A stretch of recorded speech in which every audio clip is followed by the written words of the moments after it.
हाँ जी, तो बाबर आज़म ने एक बार फिर से जो है वो सिडनी सिक्सर को जिता दिया है अपनी शानदार 50 से। उसने बनाए हैं 46 बॉलों पे 58 रन्स। अब बहुत सारे लोग कहेंगे कि भाई ये स्लो स्ट्राइक रेट के साथ खेला है, ये खेला है 126 का स्ट्राइक रेट, टी20 में आजकल कौन खेलता है? भाई आजकल बाबर आज़म खेलता है 126 के स्ट्राइक रेट के साथ, क्योंकि कंडीशन यही थी भाई। 170 का टारगेट था और 170 का टारगेट मेरे ख्याल से इसी तरह से चेस किया जाता है, क्योंकि जब वो चेस कर कर रहा था तो उसके साथ वाले जो प्लेयर्स थे उनकी विकेट गिरती जा रही थी और उसने जो वो एंकर इनिंग करके शुरू में रन बॉल खेली है। 17 बॉलों पे उसका 17 रन था, 24 बॉलों में उनका 23 रन था। तो इस तरह करके करके वो आखिरकार 46 बॉलों पे 58 कर गया ना और अपनी टीम को जिता गया। तो ये एक इनफ है, उसकी कॉन्फिडेंस में भी बूस्ट आया होगा कि भाई हाँ, इस तरह जो है वो खेला जाता है। इस तरह जब एक मोमेंट आए जीतने का तो इस तरह अपनी टीम को जिताया जाता है। तो वो बाबर आजम ने करके दिखाया और अपनी टीम को दूसरी बार जिताया। बाबर आजम की टीम सिडनी सिक्सर जो है वो 5 मैचेस खेली है और 5 में से उन्होंने सिर्फ और सिर्फ 2 जीती हैं और उन दोनों में ही बाबर आजम की 50 है। तो इसका मतलब कि उसकी 50 कंट्रीब्यूट कर रही है अपने टीम स्कोर में, इसलिए वो अपनी टीम को जिता पा रहा है। और उसकी टीम बहुत ही कोई स्ट्रांग नहीं है, उसकी टीम भी वीक टीम है, इसलिए जो है वो 170 रन्स का टारगेट पे ही जो है वो 19-20 ओवर में इन्होंने चेस किया है। और वो भी अगर बाबर आजम की 50 ना होती तो ये कन्फर्म हार जाते। तो शुरू से बात करते हैं बाबर आजम की। तो इसने जो है वो स्टार्ट बहुत ही स्लो लिया, आपको पता है। अब जैसे मैंने बताया कि बहुत ही स्लो स्टार्ट लेने के बावजूद जो है वो मैच कैसे जिताया इसने।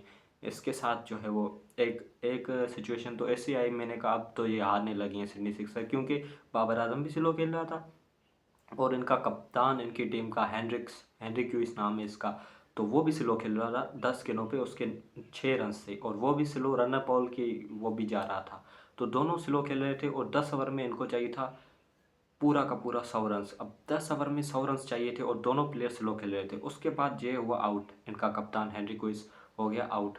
23 गेंदें मतलब इसने खेली है और 23-24 रन इसने बनाए, तो स्लो खेलते खेलते ये आउट हो गया। फिर जो है वो एक डॉर्शिस आया, वो भी उधर ही आउट हो गया। फिर बाबर आजम ने थोड़ा तेज़ खेला, फिर बाबर ने अपना स्ट्राइक रेट बढ़ाया, ऊपर से वो डेविस आ गया। उसने मेन जो रोल अदा किया है ना बाबर आजम के साथ, जो हम कहते हैं भाई पाकिस्तान में कोई ऐसा प्लेयर होना चाहिए जो बाबर स्लो खेले तो वो तेज खेले, वो डेविस ने रोल अदा किया। 15 गेंदों पे 34 रन बनाए और एक बेहतरीन पार्टनरशिप बाबर और इसकी लगी, जिसमें बाबर पहले तो एंकर बाबर भी लास्ट में तेज खेल रहा था और फिर डेविस तो बहुत ही तेज खेल रहा था, जिसकी वजह से सिडनी सिक्सर जीत गई। लेकिन जो मैन ऑफ द मैच का वो अवार्ड मिला है, वो प्लेयर ऑफ द मैच बना है सीने बट, और उसी को ही बनना चाहिए क्योंकि उसने जो है वो 3 विकेट्स लिए और 4 ओवर में सिर्फ 11 या 15 रन दिए हैं। तो बॉलिंग फ्रेंडली अगर बॉलर करता है तो उसी को ही जाना चाहिए। बाबर की 50 इतनी भी अच्छी नहीं थी कि उसको मैन ऑफ द मैच मिलना चाहिए था। तो मैन ऑफ द मैच मेरे ख्याल से एबर्ट का ही बनता था और उसको सही किया उन्होंने दिया। लेकिन बाबर की कंट्रीब्यूशन है, अगर बाबर ये कंट्रीब्यूट ना करता है स्कोर तो इनकी टीम थर्ड क्लास टीम है बाबर आजम की, उनके इसके अलावा जो है वो हार जाती है टीम।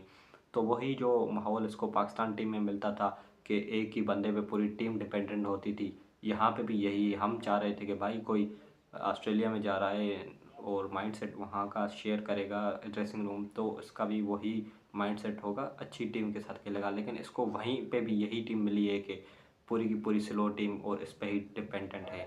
तो बाबर की 50 से टीम तो जीती है और उधर रिजवान फेल हो गया बेचारा, क्योंकि अपोनेंट में इसकी टीम थी रेनिगेट्स रिजवान की, जिसने जो है वो 10 गेंदों में वही 6 रन मारे। 2 बार ये इस तरह कर चुका है, तो वो पता नहीं कब 50 मारेगा। उसकी तरफ से कोई एग्रेसिव बैटिंग भी नहीं दिख रही कि चलो बंदा कहे 50 नहीं मार रहा, कम अज़ कम क्विक जो है वो 20-30 रन बना दे, वो भी नहीं कर रहा। तो रिजवान इसलिए पाकिस्तान की टीम से भी बाहर है।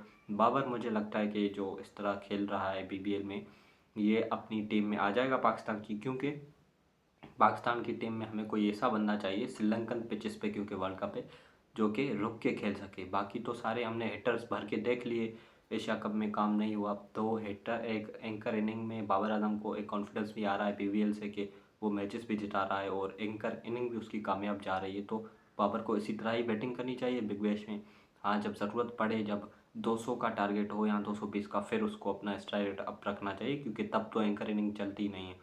तब बाबर आजम फेल हो सकता है, क्योंकि फिर हमारे बॉलर्स को ही मतलब वो आना चाहिए कि 200-220 तक ना जाएं, क्योंकि अगर 220 अगर कोई टीम जा रही है तो इसमें आपके बाबर आजम की गलती नहीं होगी, ये गलती होगी आपके बॉलर्स की। तो बॉलर्स को भी चाहिए कि भाई 180-170 तक लेग रोक जाएं, क्योंकि आप ज़ाहिर है इतने प्रीमियम फास्ट बॉलर हैं तो कुछ तो करना पड़ेगा। तो ये थी आज की वीडियो। बाबर आजम ने जो है वो 50 मार दी, और आप भी लाइक और सब्सक्राइब कर दें अगर बाबर 50 मार रहा है। तो मिलते हैं अगली वीडियो में, तब तक के लिए अल्लाह हाफिज़।